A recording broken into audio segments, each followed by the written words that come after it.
खैर दोस्तों, आज हम बात करेंगे रतन इंडिया एंटरप्राइजेज लिमिटेड के बारे में। अगर बात करें कंपनी के स्टॉक प्राइस, कंपनी का स्टॉक 38.30 पर ट्रेड कर रहा है। ऑल टाइम चार्ट को अगर देखते हैं 577 577% का कंपनी ने शानदार रिटर्न दिया है। पिछले कुछ समय से अगर देखें तो एक साल से यहाँ पर कंपनी एक ही ट्रेंड लाइन पर आपको देखने को मिल रही है। हालांकि लास्ट में कुछ आपको गिरावट भी इस स्टॉक में देखने को मिली है। आज इस वीडियो के माध्यम से जानेंगे इस कंपनी में किस प्रकार से यहाँ पर अपनी रणनीति बना सकते हैं। नए नए निवेशक अगर इस स्टॉक में निवेश करना चाहे तो क्या कुछ यहाँ पर कंपनी के लेकर पक्ष में रहने वाला है।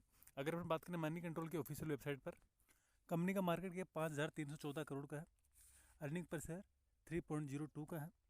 अगर हम बात करें स्टॉक की बुक वैल्यू का, बुक वैल्यू 5.06, यानी रियल वैल्यू और बुक वैल्यू में आप काफ़ी ज़्यादा डिफरेंस आप देख सकते हैं। 38 रुपये के आसपास ये स्टॉक ट्रेड कर रहा है और जो बुक वैल्यू है वो आपको 5.06 को देखने को मिल रही है, यानी काफ़ी ज़्यादा गैप आपको देखने को मिल रहा है। अगर हम बात करें कंपनी के रिजल्ट की अगर बात की जाए तो फाइनेंशियल ईयर 2018 से लेकर 2022 तक कंपनी के जो रेवेन्यू है उसमें आपको कोई खास ज़्यादा देखने को नहीं मिल रहा है, क्योंकि 2018, 19, 20, 21 में आपको कंपनी का रेवेन्यू जीरो के आसपास देखने को मिल रहा है और 2022 के अंदर कंपनी का रेवेन्यू 13 करोड़ के आसपास देखने को मिल रहा है।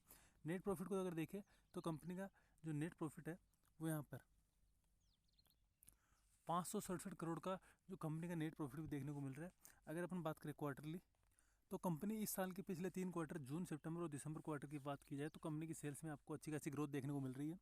नेट प्रॉफिट को अगर देखें तो कंपनी के नेट प्रॉफिट में यहाँ पर आप जो गिरावट आप मान सकते हैं कि जून क्वार्टर के अंदर 212 करोड़, सितंबर के अंदर 104 करोड़ और दिसंबर के अंदर 30 करोड़, यानी जो प्लस और माइनस आप कंपनी के जो नेट प्रॉफिट में देख रहे हैं, ये काफ़ी ज़्यादा एक पॉइंट आप इसको मान सकते हैं। इसी की वजह से आपको यहाँ पर अप एंड डाउन इस स्टॉक की प्राइस में भी देखने को मिल रहा है। लेकिन अगर सबसे इंपॉर्टेंट बात की जाए कंपनी की सेल्स में, तो उसमें अच्छी खासी तेज़ी आपको देखने को मिल रही है। जैसे कि अगर दिसंबर 2021 के अंदर कंपनी की सेल्स 0 करोड़ के आसपास थी, वो कंटिन्यूसली आपको बढ़ती हुई नजर आई है और दिसंबर 2022 के अंदर ये जो सेल्स है 1152 करोड़ की, क्योंकि कंपनी की सेल्स यहाँ पर बढ़ी है।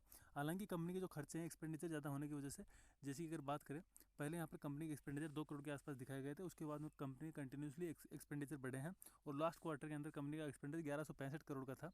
इसी वजह से यहाँ पर कंपनी नुकसान में आपको देखने को मिल रही है। बाकी कंपनी की जो सेल्स है वो काफ़ी इंक्रीज हो रही है।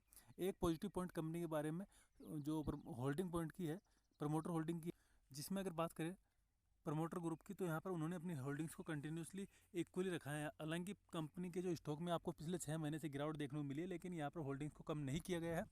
हालांकि थोड़े प्लेस शेयर की जो संख्या है वो हल्की सी बढ़ी है।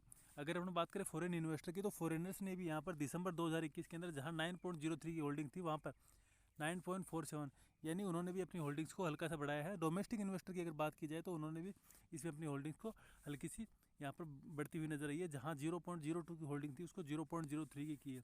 अगर बात की जाए पब्लिक की, तो पब्लिक की होल्डिंग इस स्टॉक के अंदर दिसंबर 2021 के अंदर 16.17 की थी, वो दिसंबर 2022 यानी एक साल के बाद 1% की आपको घटती हुई नजर आई। यानी यहाँ पर जो प्रमोटर है वो अपना स्टेक बेच नहीं रहे हैं और जो डोमेस्टिक और फॉरेन इन्वेस्टर है उन्होंने भी हल्का हल्का यहाँ पर अपना जो माल है वो बढ़ाया है।